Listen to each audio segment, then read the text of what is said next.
তখন ভোরের আলো ফুটলেও সূর্যোদয়ের কিছুটা সময় বাকি। কিনারাহীন সমুদ্রের অথই জলরাশি থেকে সূর্যের উদয় দেখব বলে এসে পৌঁছেছি সমুদ্র সৈকতে।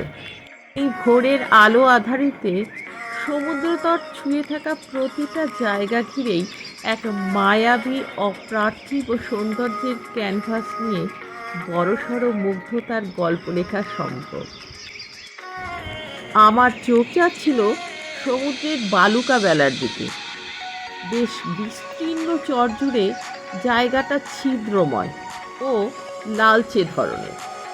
বিশাল বালুকা বেলা জুড়ে হাজারো ছিদ্র, আর তার মধ্যেই ঘুরে বেড়াচ্ছে অনেক লাল কাঁকড়া।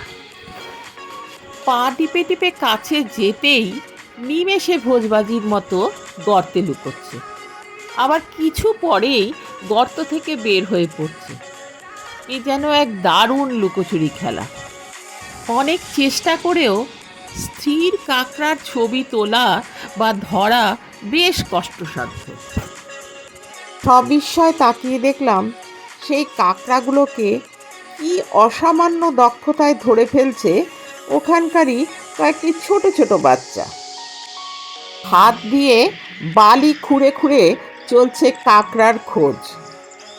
ধরে নিয়ে এসে হাজির করলো আমাদের ক্যামেরার সামনে। এবার ভালো করে দেখলাম লাল কাঁকড়াটিকে।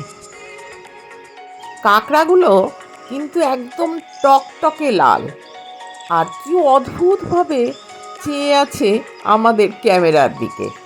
তবে ছবি তোলা হলেই ওদের ছেড়ে দিতে বললাম, আর ওরাও নিশ্চিন্তে এগিয়ে গেল ওদের গর্তের দিকে।